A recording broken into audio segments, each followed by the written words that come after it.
En alguna ocasión, Carl Bernstein, gurú estadounidense del periodismo de investigación por su participación en el Watergate, acusó a los medios de hacer triunfar la epidemia de la cultura idiota, ¿no? Según Bernstein, digamos, los medios de comunicación de masas, es decir, insultaban a la inteligencia e ignoraban la vida real, digamos, abandonando el periodismo inteligente a cambio de, digamos, hacer negocios, ¿no?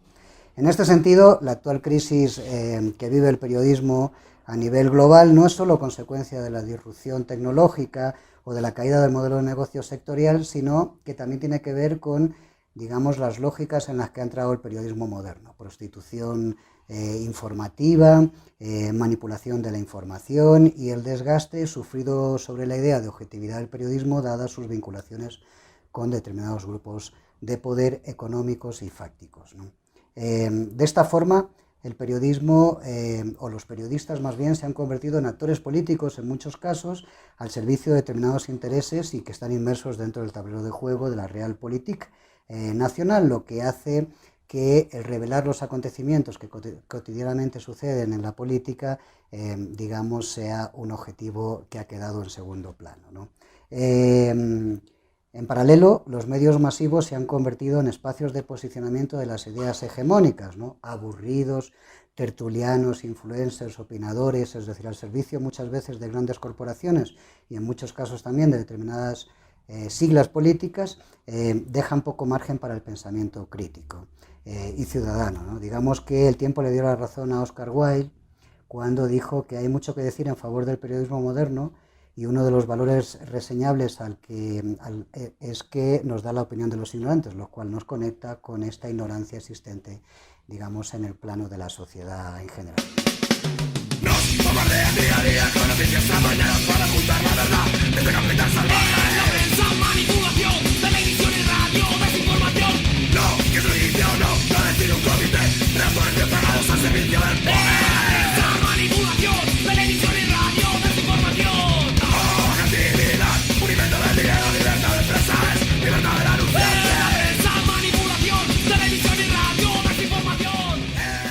Para hablar de esta actualidad, de la realidad del periodismo global y nacional, nos acompaña hoy un periodista notable, reconocido a nivel nacional y también internacional, como es Alexis Moncayo. Bienvenido, Alexis, un gusto tenerte con nosotros. Decio, muchas gracias por la invitación y por tenerme aquí hablando de este oficio que tanto apasiona, que es el periodismo y que ahora mismo está en la mira de la opinión pública. Quería empezar haciéndote la siguiente reflexión, Alexis. En América Latina, digamos, la libertad de prensa ha tenido una existencia muy frágil, ¿no? Digamos que todas las estructuras, digamos, no gubernamentales en la realidad social latinoamericana son débiles y de alguna forma el periodismo, digamos, la actividad periodística e investigativa, digamos, forma parte de esas debilidades, ¿no? En este sentido, digamos, el periodismo se ha visto vinculado, digamos, a determinados intereses económicos, históricamente a grupos de poder fácticos y corporaciones financieras, es decir, que han mantenido de alguna forma esta actividad.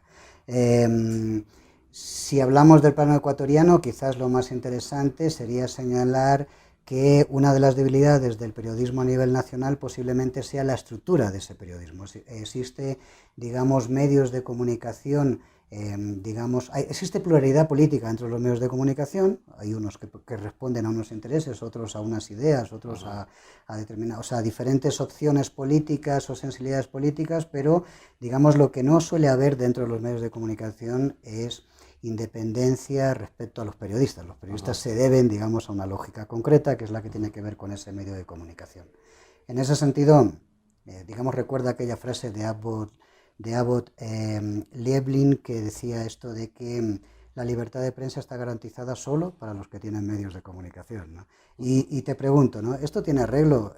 ¿Realmente tenía razón Humberto Eco cuando decía que los periódicos mienten, los historiadores mienten, las televisiones mienten? Es decir, ¿hay alguna forma de solucionar esto? Es decir, ¿podemos en este país activar, digamos, un periodismo ético, responsable y, digamos, que funcione en pro de la ciudadanía, Alexis? Yo creo que para llegar a ese momento habría que romper determinados clichés que se vienen imponiendo en esta actividad. Por citarte dos, el tema de la independencia y de la objetividad. Yo preferiría mil veces un periodismo más plural que un periodismo que se vende como independiente y no lo es.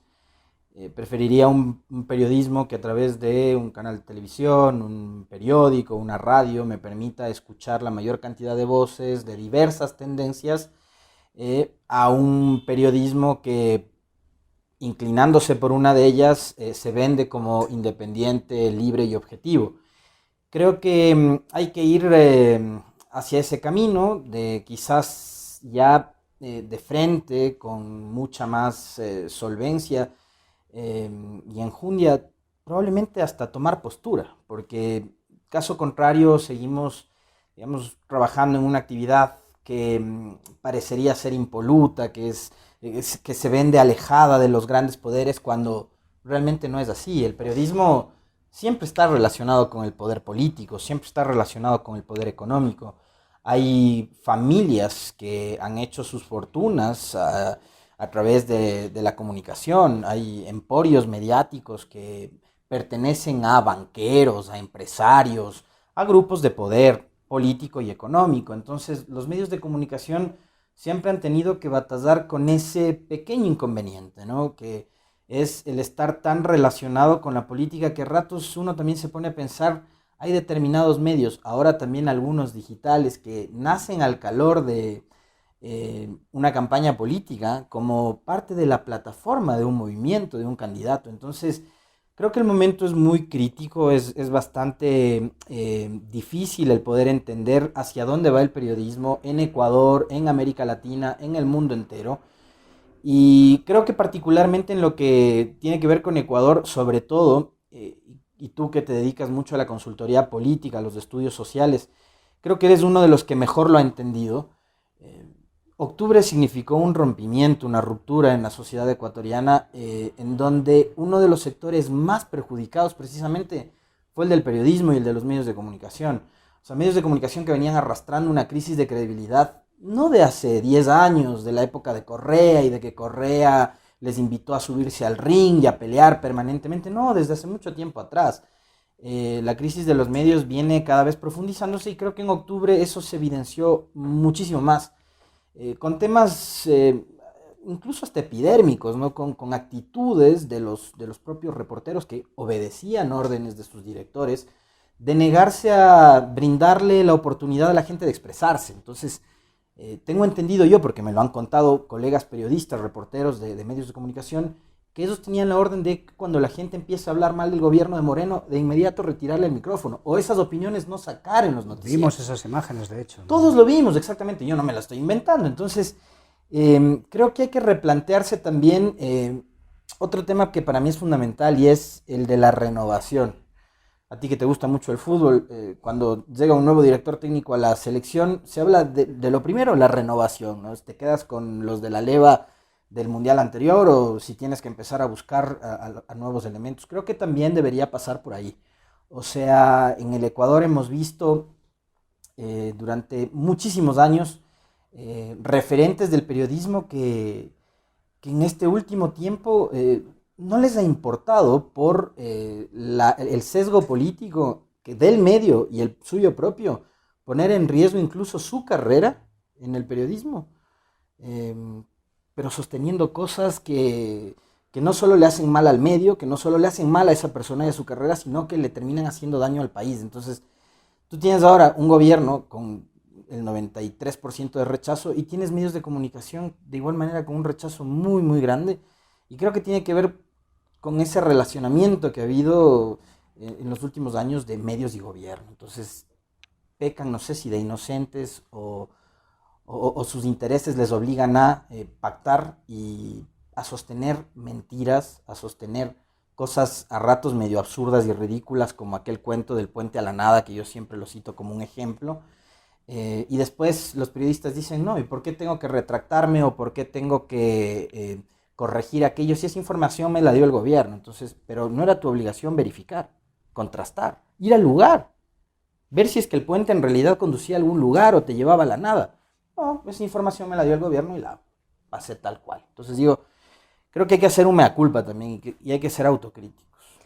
Y en ese sentido, digamos que una vieja regla editorial del periódico The Times, del periódico británico The Times, indica que cuanto más candentes son los acontecimientos, más fríamente conviene escribir, ¿no?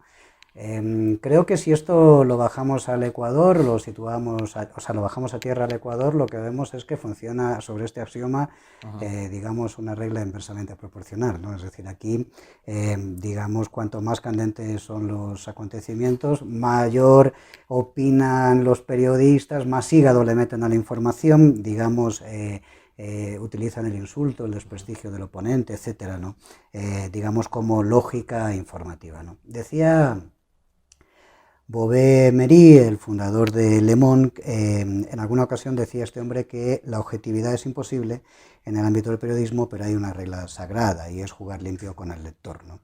Me da la sensación, Alexis, de que quizás el desprestigio del periodismo ecuatoriano ante la ciudadanía, ante, digamos, la opinión pública en general, tiene que ver con que ese fair play, ese jugar limpio con el lector se ha roto, ¿no? Es decir, ni con los lectores, ni con los oyentes, ni con los televidentes. Es decir, de alguna forma el periodismo ecuatoriano ha perdido su credibilidad debido a, digamos, su posicionamiento político claro.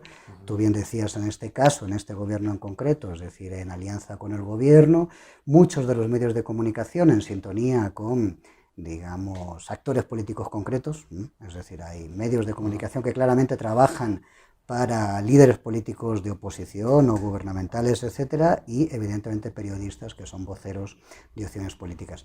Esto, digamos, rompe la regla básica del periodismo, ¿no? En efecto, hay la utilización, ¿no?, de la política de determinados intelectuales que están relacionados con el mundo del periodismo y que vienen a convertirse en esa suerte de periodistas militantes, ¿no? Entonces, yo a través de mi columna de opinión o de mis investigaciones periodísticas trato de beneficiar a uno, de perjudicar a otro, y creo que haciendo eso precisamente haces todo lo contrario a lo que tú señalabas en la cita, ¿no?, que es la de jugarle limpio al lector. Probablemente hay que, insisto, sincerarnos, decirle a la gente de qué van los medios y de qué van los medios para los cuales trabajas. Yo el otro día le escuchaba a un periodista respetable decir que los periodistas no es que son retrasados mentales, que no es que obedecen las órdenes de los directores o de los dueños del medio y que tienen conciencia y no sé qué. Pero es evidente que los medios tienen una línea editorial y que los periodistas por sí solos no se mandan. Ellos tienen que obedecer las órdenes que les entregan sus jefes de redacción, sus jefes de información. Entonces, a veces también esa cláusula de conciencia del periodista es una línea muy fina que termina rompiéndose, porque, y hemos visto en el gobierno anterior, incluso en este, donde muchos periodistas de los medios públicos han sido despedidos por no seguir una línea, cuando tú no sigues la línea editorial del medio, simplemente te dicen gracias. O sea, va a venir otro que por ganar lo mismo que tú ganas, va a hacer lo que yo le pido. Que además suele ser poco, ¿no? Porque están bastante deteriorados, ¿no? Sí, porque exactamente, porque el sueldo del periodista tampoco es que es un sueldo muy oneroso, ni nada por el estilo. Entonces, me parece a mí que son líneas muy delgadas, muy frágiles, y que yo insisto, tiene que ser un trabajo conjunto. O sea, si no hay una persona responsable que esté al frente de la sala de redacción, difícilmente tú vas a tener un equipo comprometido con esos principios elementales, ¿no? Con el tema de la ética, con el tema del respeto al lector o al televidente o al oyente. Entonces, creo que parte desde ahí.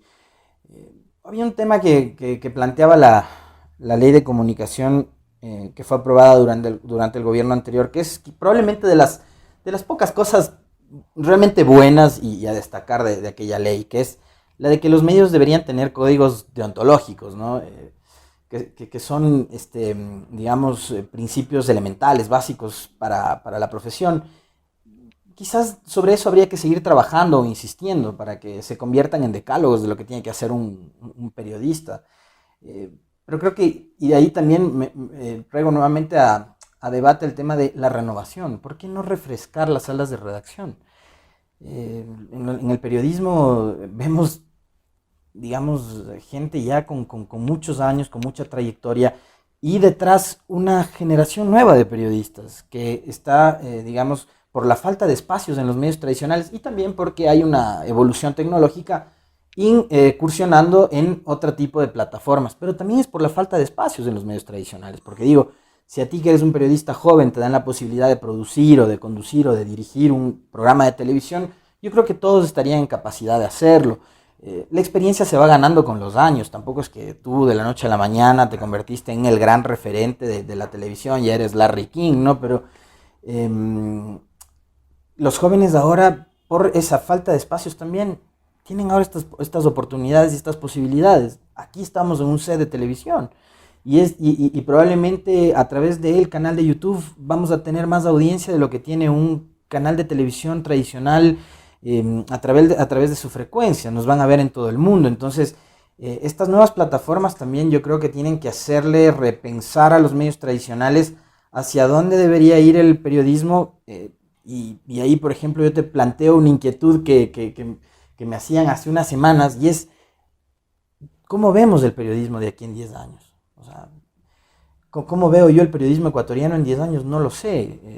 Hay periódicos como el Washington Post que ya están, digamos, probando inteligencia artificial para temas estadísticos como los deportivos, cosas No, por el están estilo. en la mano de CEOs de startups, ¿no? No, exactamente. Entonces, digo, el periodismo ecuatoriano, todavía estamos a años luz de llegar a eso, pero ¿nos vamos a volver así de mecánicos o vamos todavía por, digamos, el retraso tecnológico que tenemos a seguir todavía generando opinión, a seguir generando pensamiento? Y creo que hacia allá deberíamos ir. Ahora bien, Alexis, digamos, el control de la información y la censura, digamos, ha formado parte de la historia del periodismo siempre, ¿no? O sea, el control de la información por parte de los estados, de las estructuras de poder, digamos, ha sido una disputa permanente a comienzos del siglo XVI, digamos, poco después de la invención de la imprenta por parte de Gutenberg, digamos, el cardenal Wolsey, que era digamos, el cerebro a la sombra del gobierno de Enrique VIII de Inglaterra, ya decía que había que destruir a la prensa o la prensa nos destruirá a nosotros, decía así en términos de poder, ¿no? Bueno, ha pasado mucho tiempo desde entonces. Evidentemente está la Declaración de los Derechos Humanos del Hombre en 1789, el reconocimiento a la libertad de expresión y comunicación, a la libertad de opinión, etcétera, pero de alguna forma esa disputa entre la información, el control de la información y el poder se ha mantenido viva durante todo este tiempo. En Ecuador son escasos medios, digamos, desde el ámbito de los medios de comunicación tradicionales, los que tienen un cuestionamiento en este momento del poder, sobre el poder, ¿no? Tú lo decías anteriormente, existe, digamos, con un gobierno que tiene poco aval o poca legitimidad social en este momento, pocas simpatías por el tipo de políticas que ha tenido que desarrollar o que ha decidido desarrollar. Digamos, lo que nos encontramos es que la crítica periodística a este gobierno es escasa, tremendamente escasa. Y en este sentido, uno se pregunta, ¿cómo llegamos hasta ahí? Es decir, teníamos una prensa, digamos, en el gobierno anterior que era justo lo contrario, ¿no? Es decir, era una disputa permanente con el gobierno, con independencia de que el gobierno también mantenía una disputa permanente con la prensa. Quiero decirte que de esta lógica de conflicto hemos llegado a unas lógicas de complicidad, ¿no? ¿Cómo ha sido ese camino? O sea, ¿cómo se hace una transición tan, digamos, tan asimétrica como esta? Es muy interesante el escenario que planteas, porque sí, siendo el mismo país, siendo los mismos actores, es otro momento completamente distinto a lo que vivimos durante la década del gobierno anterior y lo que hemos vivido durante estos 2 años y 9 meses. Creo que mucho tiene que ver con el hecho de que por primera vez hubo un presidente que cuestionó a la prensa. De la manera en la que lo hizo Correa. Yo soy de los que creo que venía bien hablar sobre el rol de los medios. Era algo que se debatía solo en las aulas universitarias, era algo que se debatía solo en los foros académicos, pero ya se empezó a hablar también en espacios más políticos sobre qué es lo que estaba pasando con los medios de comunicación. Entonces, me da la impresión de que en el camino Correa se equivoca en las formas, pero a mí me parece que estaba bien empezar a hablar sobre eso. Correa se equivoca en las formas, asume el rol de un contradictor permanente de los medios, y los medios también asumen un rol, digamos, que a mí me resultó al final ya del camino chocante para lo que estamos viviendo hoy, ¿no? Que es una prensa totalmente combativa. Yo decía que bien, que Sí, estén era combatiendo como al poder. pugilístico, ¿no? Claro, Correa les invitaba a pelear cada semana en las sabatinas y todos los medios se subían al ring a pelear con Correa. Pero hay un momento al inicio de este gobierno, me parece que una reunión que se da entre mayo y junio de 2017, donde Moreno lo primero que hace es invitar a los directores y gerentes de los medios de comunicación eh, más grandes del país o más importantes, la gran prensa, y ahí asume una serie de compromisos, entre ellos la reforma a la ley de comunicación. Tengo entendido que hay otros compromisos que todavía no se concretan, que son, que tienen que ver incluso con alguna serie de reformas ya no solo legales, sino constitucionales, para facilitar el financiamiento de los medios, que pueda haber accionistas que tengan otros giros y demás, para que los medios puedan tener oxígeno económico. Entonces, me parece a mí que ahí es donde se origina este maridaje que hay, ¿no? Entre la prensa y el gobierno, aquel encuentro y aquellos compromisos que asumen. Eh, Prensa que no sea tan crítica como tú señalabas con el gobierno de Moreno, que es un gobierno además absolutamente inmóvil, incompetente, con una serie de falencias en diversas áreas, en la seguridad, en lo económico, en lo social, en lo laboral, etcétera, pero que tienes un periodismo que ahora mismo no lo combate y que no publica así con la ferocidad que lo hacía antes, ¿no? Es decir, yo recuerdo cuando, por ejemplo, Correa decretó las salvaguardas, el paquetazo de Correa, que no sé qué, no sé cuánto. Entonces acá cuando modificas o cambias o estudias o evalúas el tema de los subsidios, no te dicen el gasolinazo, sino que te dicen se actualiza el precio de la gasolina. O sea, son esas formas de edulcorar los titulares, de suavizar el impacto que puedan tener, porque eso también genera mayor o menor nivel de trascendencia, de impacto en la gente, mucho juega lo visual. Entonces, ahora ya no hablas de paquetazos, ya no hablas de gasolinazos, sino que hablas de que se actualiza el precio de la gasolina extra, se actualiza el precio de la gasolina super. Entonces ahí tú encuentras que en realidad el acuerdo entre el gobierno y los medios es tácito, está ahí. Son realmente pocos los periodistas que desde espacios además muy reducidos siguen generando cuestionamientos. Periodistas que hemos sido críticos con el gobierno, hemos sido víctimas de acoso, de hostigamiento, de persecución y de tales. Hay medios que también han sido objeto de lo mismo. Entonces, ese es otro dilema que te plantea este gobierno, que es muy raro, porque este gobierno se vendió como el gobierno del diálogo. Entonces digo, ¿hasta qué medida en realidad existe ese tal diálogo? ¿Los nuevos aires son o no son prácticos? ¿Hay o no nuevos aires? Para uno sí, para esta gente que asumió los compromisos con el gobierno, que aparentemente los está cumpliendo, pero para los otros no. Para quienes finalmente seguimos o siguen en la línea crítica, no hay tal acuerdo, no hay tales aires. Mira tú, por ejemplo, hay un caso específico que a mí me daba mucho la atención, que es el de los 3 periodistas de Diario El Comercio que fueron secuestrados y asesinados en la frontera.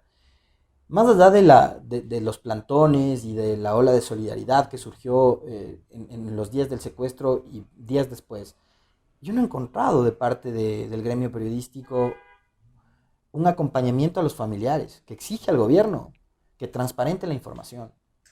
Lo que sí he encontrado es un ejercicio muy honesto de periodismo, de este consorcio que publicó el libro Viaje sin regreso, en donde se plantean una serie de inquietudes a partir de las dudas y de la inoperancia del gobierno de Moreno y de su equipo de seguridad comandado en esa época por César Navas, que era el ministro del Interior, que nunca dio certezas.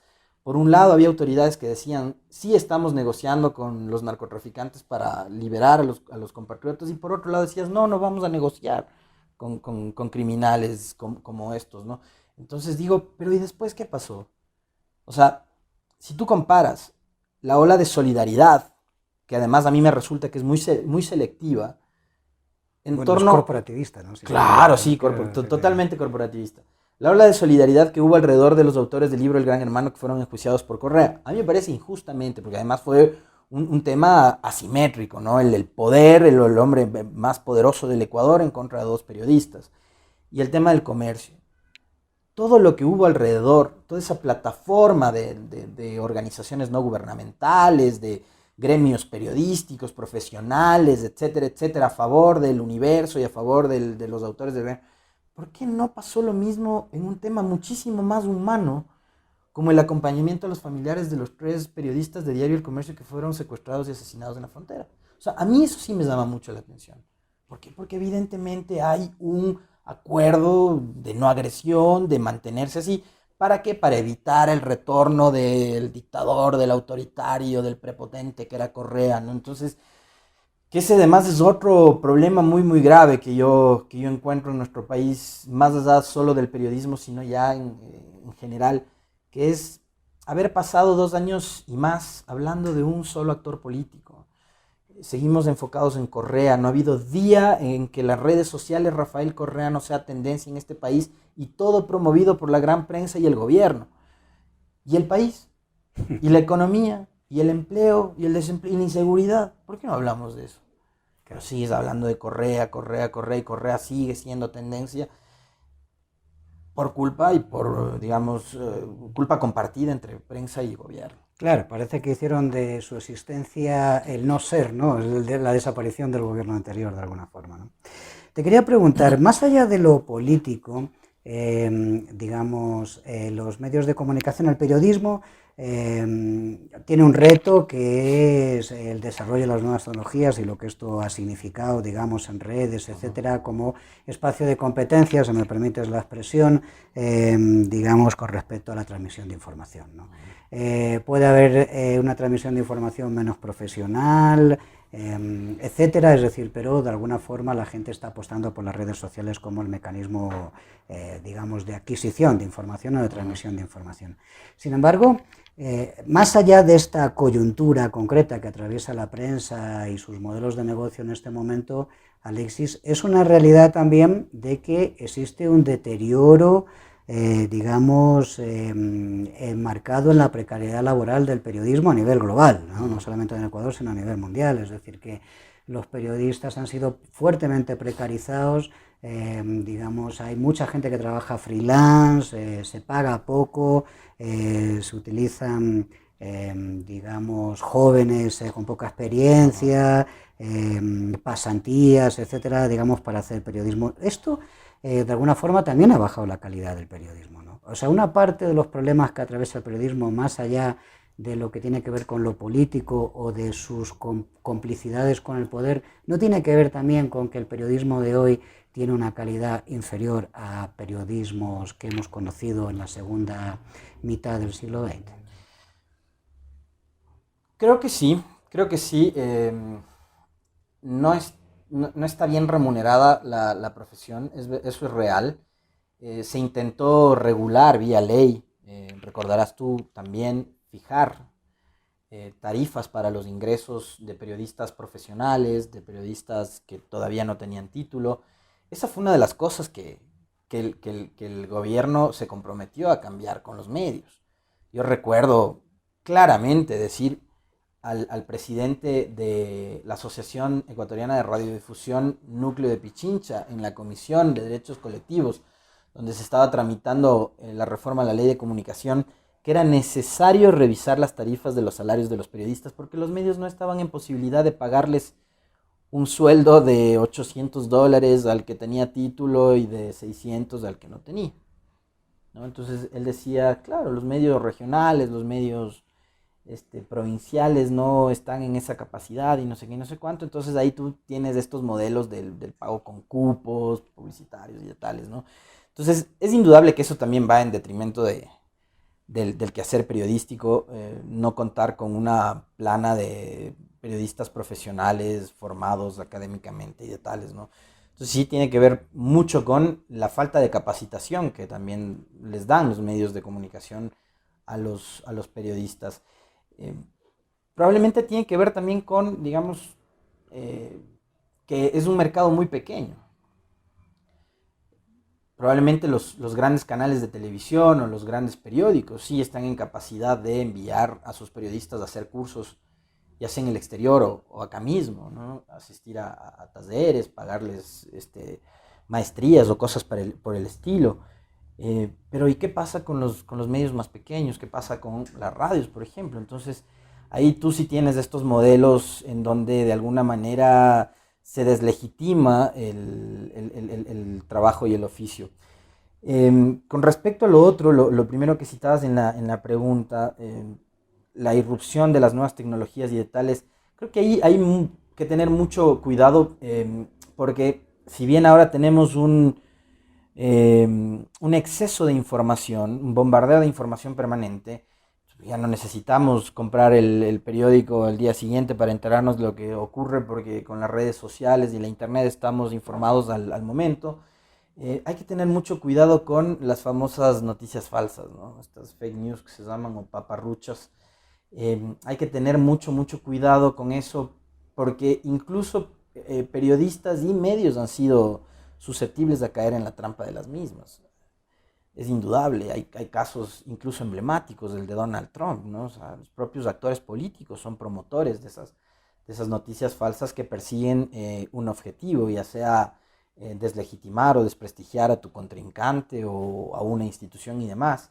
Entonces, yo creo que hay que tener mucho cuidado también, porque si bien los teléfonos, las tablets nos permiten la facilidad de subir información a determinadas plataformas, esa información no es una información debidamente contrastada o verificada. Entonces, creo que sí hay que ser cuidadosos, creo que a la sociedad hay que procurar inteligenciarle, hablarle cada vez más sobre el uso de las redes sociales, sobre la necesidad de que no se basen en una sola fuente, sino que busquen más información referente a un tema para confirmarlo y de tales. Hay casos que han sido emblemáticos, ¿no? Muertes de artistas famosos que fueron anticipadas, ¿no? A Chespirito lo mataron como unas 20 veces. Entonces hay que hablar con la gente para que cada vez sean más diestros manejando las redes sociales, porque ahora un teléfono inteligente están los adolescentes y también están las generaciones delante de las nuestras. Entonces esto digamos, todo el mundo tiene acceso a un teléfono, ya no es un objeto suntuario. Así que en eso creo yo que hay que trabajar mucho, y el periodismo tiene el reto de también cobrar ahí, por ejemplo, mayor vigor. Tomando en cuenta de que en las redes sociales hay proliferación de noticias falsas, yo te insistiría, pero mira los medios tradicionales, ahí sí se publica noticias contrastadas y verificadas, pero hagamos bien el trabajo, ¿no?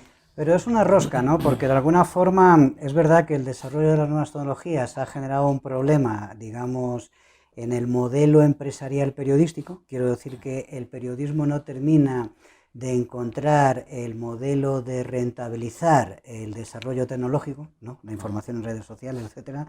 Es decir, hay un problema del modelo de negocio para ser rentable, pero al mismo tiempo, digamos, esto claro se da en una expansión de proyectos periodísticos a través de las redes sociales, pero paralelamente a eso, digamos, no hay apuestas claras sobre cuál va a ser el mecanismo de funcionamiento empresarial del nuevo periodismo en el plano del desarrollo tecnológico. Quiero decir que se establecen sistemas de pago, suscripciones digitales, se suministra la información gratis, se busca un modelo mixto. Quiero decir, todavía el periodismo está nadando ahí de alguna forma, digo, los proyectos empresariales periodísticos están nadando ahí, digamos, sin darle a la diana de eso, ¿no? Eso tiene que ver con una mala gestión histórica empresarial del periodismo en general, es decir, que nunca ha estado bien gestionado, y los tiempos de bonanza nunca se aprovecharon, digamos, para generar, digamos, cambios o giros de negocio que les hiciesen sostenible.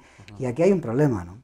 O sea, si no hay viabilidad económica, ¿existe viabilidad para un periodismo independiente? Porque si no hay viabilidad económica, lo normal es que los proyectos periodísticos sean adquiridos por sectores corporativos que tienen intereses en suministrar un tipo de información o no suministrar algún tipo de información. Y te pregunto, ahí hay una cosa que está sin resolver, ¿no, Alexis? Sí, es un muy buen cuestionamiento, sobre todo por los tiempos, ¿no? yo te planteaba hace un momento la irrupción de estas nuevas plataformas, de estos nuevos medios digitales. Claro, ellos también tienen que buscar un medio de subsistencia, o sea, no todo es la militancia también. Entonces ahí sí viene una pelea súper fuerte. Creo que también los medios tradicionales van a tener que ir repensando sus formas, sus mecanismos de ventas, tomando en cuenta de que, digamos, en el caso de los periódicos, cada vez hay menos suscriptores tradicionales, entonces van a tener que pensar en la suscripción digital. Lo propio con los portales web, los canales de televisión. Tengo entendido de que, claro, el nivel de rating ahora es mucho menor que en años anteriores. ¿Por qué? Porque la gente cada vez tiene más acceso o al cable o a las plataformas de internet, ¿no? Entonces, hay muchos jóvenes que ya no están, digamos, habituados a ese ritmo que tenían nuestros padres o nuestros abuelos, ¿no? De que llego a la casa y a las 19 prendo un noticiero, a las 20 el otro y a las 21 veo la novela. Entonces esas lógicas ya se van rompiendo y tienen que ir repensando también el modelo económico como tú bien señalas. Creo que el tema corporativo puede ser interesante. Creo que esas asociaciones colaborativas, no sé si el cooperativismo puede terminar calando en los medios de comunicación para que sean sustentables y que sean sostenibles a futuro, porque, insisto, yo creo que es el mercado nuestro sobre todo muy pequeño y cada vez hay más profesionales, hay más periodistas. Entonces, mientras nosotros estamos aquí conversando sobre qué va a pasar precisamente con los medios de comunicación, cómo se van a sostener, todas las aulas de las facultades de comunicación de este país están repletas de gente que quiere dedicarse a la comunicación. Suicida. Van a tener que pensar qué hacemos a futuro, ¿no? De qué vivimos. No sé si el periodismo como tal o algunas ramas del periodismo sean algunas de esas profesiones que con el tiempo van a desaparecer, que así se plantean, ¿no? Que habrá algunas profesiones que en el corto mediano plazo van a desaparecer. Pero creo que la comunicación no es una de ellas, sobre todo por el avance tecnológico y por la necesidad de la gente de estar informada. Yo creo que eso es elemental. La gente necesita estar permanentemente en contacto con la realidad nacional y ahí el rol de los comunicadores y de los periodistas es fundamental, es indispensable. Quería comentarte un tema. Mira, desde mi opinión, si alguien ha dado relevancia al periodismo en los últimos 15 años, esta persona y esta organización se llama Julian Assange y Wikileaks, ¿no? Digamos, en estos últimos 15 años, desde la aparición pública del proyecto Wikileaks, digamos, nos enseñaron que primero se podía utilizar la tecnología para hacer un periodismo diferente, es decir, al que se hace de forma habitual, que es reproducir con la tecnología lo que se hacía anteriormente, ¿no? De alguna forma, ¿no? Es decir, Assange nos enseñó a hackear el periodismo, ¿no? Y de alguna forma, desde la aparición de Wikileaks, se han publicado más documentos clasificados que en toda la historia de la prensa mundial, desde que existe la prensa escrita, digamos, ¿no? Quiero decir con esto de que, de alguna forma, hay nuevas tendencias en el marco del periodismo, ¿no?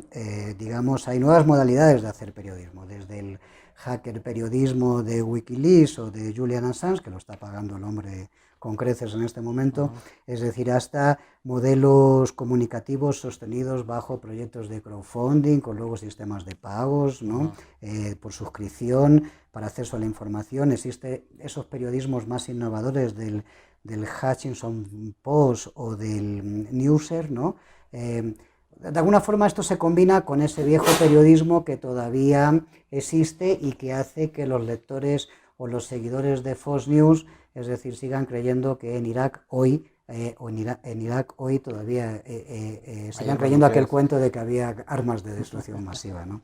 Te pregunto, ¿este nuevo periodismo hacia dónde va? Quiero decir, estos nuevos formatos de hackeractivismo o periodismo, hacker periodismo, combinado con estos modelos más corporativos, como tú bien decías, es decir, donde los bloggers, donde existen, digamos, estos formatos más modernos, tal. Esto, por otro lado, estos periodismos, digamos, basados en la creencia en un proyecto periodístico de carácter tal. En España ha sido muy sintomático, después del 15M, del proceso de los indignados, aparecieron un montón de medios de comunicación digitales que se articularon en base a proyectos de crowdfunding, donde la gente además se suscribe militantemente porque entiende de que eso es un medio independiente de los poderes económicos.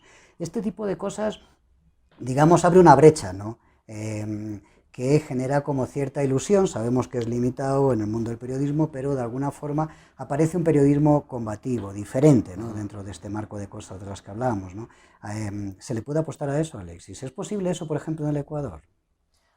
Después de lo de octubre yo creo que sí, porque en octubre, después de ver el rol poco vergonzoso que jugaron los medios tradicionales al no dar cobertura a las protestas, al identificarse más con la línea oficial, los medios digitales asumen el reto y el rol de empezar a informar.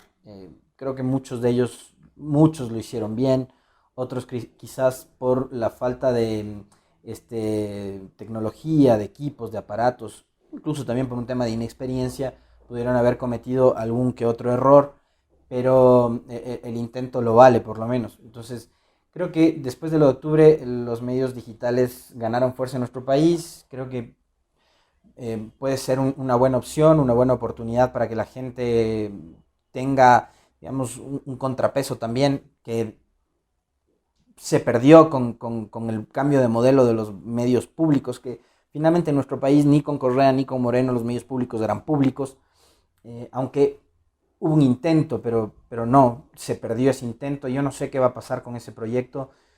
Ojalá el próximo gobierno logre fortalecer lo que se denomina medios públicos, darle un carácter de público, darle a ese consejo editorial total independencia del poder político, pero ahí también tiene que ver mucho lo que conversábamos hace un segundo, ¿no? Cómo hacen los medios públicos para financiarse, para sostenerse, si siguen recibiendo rentas del presupuesto del Estado, o si generamos un modelo de crowdfunding, o si generamos un modelo de tasa contributiva de parte de la ciudadanía, como ocurre en otros países, para que puedan tener financiamiento los medios públicos. Y sobre todo la conformación de ese consejo editorial, creo que ahí está la clave, ¿no? Entonces, por el cambio de modelo de los medios públicos y por, digamos, el rol que cumplieron los medios tradicionales durante momentos críticos como el de octubre, yo creo que el nuevo modelo de periodismo a través de las redes sociales, a través de plataformas, tiene una muy buena oportunidad en nuestro país. Hay mucha gente joven con mucha iniciativa que está incursionando en este tipo de actividades. Y sobre el tema de Assange, es discutible el tema, ¿no? Es discutible su caso porque en nuestro país, tuviste que la gente, sobre todo los medios, asumieron como que Assange no era realmente el gran activista de Wikileaks que desnudó todas las atrocidades que cometía el Departamento de Estado y la milicia norteamericana, sino que era un aliado de Correa. Entonces, como era aliado de Correa, había que darle con todo y aplaudir que lo sacaron a patadas de la embajada. Pues nada, análisis bien simplista. Totalmente simplista, pero tuviste de eso, ¿no? O sea, sí, los medios y los opinadores aquí en nuestro país se quedaron con la tesis del gobierno de que el tipo embarraba de heces las paredes, de que era un energúmeno y no sé qué, no sé cuánto. Finalmente sobre eso tampoco hay pruebas. Es el testimonio de alguien. Digo, si como lo publicó El País, a Assange lo estaban espiando, que nos enseñen las imágenes del energúmeno que estaba pintando las paredes con sus heces. No hay tal. Entonces, acá, como tú bien señalas, con un análisis absolutamente simplista, muy básico, totalmente arcaico, lo consideraron al tipo como un aliado de Correa. Entonces, como era aliado de Correa, había que sacarlo a rastras de la embajada. Y no se valora eso, ¿no? El haber sido un tipo totalmente arriesgado, y ahí sí me parece habría que analizar a profundidad. Creo que lo de Wikileaks no tanto es periodismo, porque lo que hicieron fue publicar documentos filtrados a través de Manning, ¿no? Pero lo hicieron. para mí finalmente, más allá de las formas de si Wikileaks es periodismo, si Assange es periodista o es activista o es un agente ruso o lo que sea que quieran decir de él, me parece que el tipo le dijo al mundo la verdad de lo que estaba sucediendo con respecto del manejo de los conflictos bélicos armados y de la cárcel de Guantánamo y de las violaciones a los derechos humanos que estaban cometiendo los marines norteamericanos. Entonces ahí me parece que habría que valorar eso también, ¿no? O nos quedamos solo con la realidad del Ecuador, de lo que intentó hacer Correa con él, o con Snowden, o nos quedamos con lo que generó Wikileaks a nivel mundial, con la revelación de los cables diplomáticos. Una última pregunta, Alexis, antes de terminar. Verás, en el Ecuador Today sin ser un medio comunitario, hemos apoyado siempre, digamos, a los medios comunitarios, ¿no? Digamos, ha habido una apuesta seria por ayudar técnicamente, en planes de habilidad, etcétera, a los medios comunitarios. La ley de comunicación, la ley orgánica de comunicación, planteó aquel reparto de frecuencias, recuerdas, del 33, 33, 34. Que nunca se cumplió. Que nunca se cumplió, y aquí quiero aterrizar. La realidad de hoy es que mientras los medios privados, es decir, tienen concesionados, o mejor dicho, falta por concesionar, creo que como el 6% del espacio de las frecuencias, es decir, en los medios comunitarios todavía el 80% no ha sido adjudicado, ¿no? ¿Cómo lees esta lógica? Digamos, o sea, ¿a qué se debe esto, ¿no? De alguna forma, ¿qué es lo que hay detrás del interés en, digamos, mantener en esta penumbra, digamos, a los medios de comunicación comunitarios, cuando los medios de comunicación comunitarios han formado parte de la historia del periodismo ecuatoriano y andino, de alguna manera, ¿no? Y la segunda pregunta relacionada con esto es, ¿hay espacio realmente hoy, en el siglo XXI, para medios comunitarios, Alexis? Creo que tiene que ver, lo primero, tiene que ver con esos acuerdos a los que llegaron los medios de comunicación de la gran prensa con Moreno en mayo, junio del 2017. Las reformas de la LOC, bajar el tono confrontativo y la renovación de las frecuencias. Hace poco veíamos también en noticieros y en periódicos cómo se anunciaba la renovación automática, sin concurso, de frecuencias de determinados medios de comunicación. Espectro que es un espectro propiedad del Estado, ¿no? Claro. Hay concesiones, pero el espectro termina siendo un bien estatal. Eso demuestra nuevamente que hubo un acuerdo, que hay un acuerdo y el acuerdo está vigente. Medios, gobierno, gobierno, medios. Creo que le tienen miedo a los medios comunitarios, sí, porque los medios comunitarios es como como el alcalde o como el presidente de la junta parroquial, son quienes más cerca están de los ciudadanos. Creo que el medio comunitario es absolutamente fundamental, sobre todo para generar y para crear conciencia en la comunidad.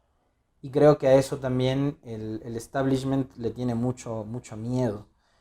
Prefieres tener a la gente consumiendo la gran prensa, gente en Morona, Santiago, en Zamora, viendo lo que te informan desde Quito, desde Guayaquil, los rostros bonitos de la televisión, sin saber qué es lo que está pasando a 1 kilómetro, 2 kilómetros de distancia de su comunidad. Creo que tiene mucho que ver con eso, con el dominio político que puedas tener tú del territorio. Y en eso, por ejemplo, los medios comunitarios son sumamente importantes. Creo que es una deuda que nos deja el gobierno anterior, porque en 10 años se pudo haber hecho mucho y mejor ese trabajo de repartir de forma equitativa las frecuencias, de no concentrar en pocas manos las mismas, de no concentrar en las mismas manos, históricamente las mismas. Y ahí también, digamos, hay otro cuestionamiento, ¿no? Que es ese concurso tan amañado de las frecuencias que finalmente nunca tuvo un final, y un final propositivo, legal. Entonces, mientras sigamos jugando con trampas, mientras sigamos generando dudas en los procesos, van a seguir tropezando en temas que son fundamentales como este, ¿no? Como el que una comunidad, como el que una organización de la sociedad civil, como el que grupos minoritarios, mujeres, LGBTI, rockeros, etcétera, puedan acceder a una frecuencia para un medio comunitario. Entonces me parece que esa sí sigue siendo una deuda. No se saldó antes, que había un mayor nivel de cercanía con la gente. Yo temo mucho que menos se va a saldar ahora que el gobierno está totalmente alejado de la ciudadanía, que además le rechaza en más del 90%, ¿no? Bien, pues aquí llegamos al final, amigos.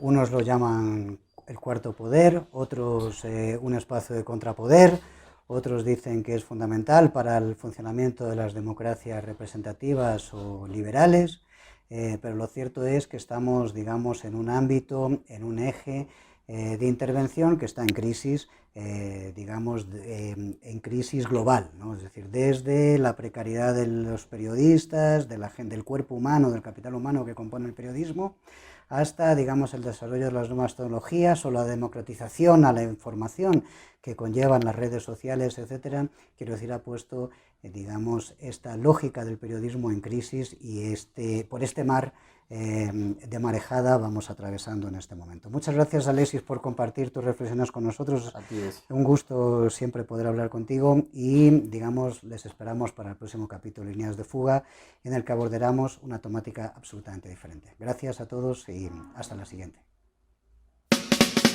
Nos bombardean día a día con noticias amañadas para ocultar la verdad. Desde capital salvaje, la prensa, manipulación, televisión y radio, desinformación. No, que es limpio, no, lo decide un comité, reactores pagados al servicio del poder. Prensa, manipulación, televisión y radio, desinformación. Si tú piensas que es diferente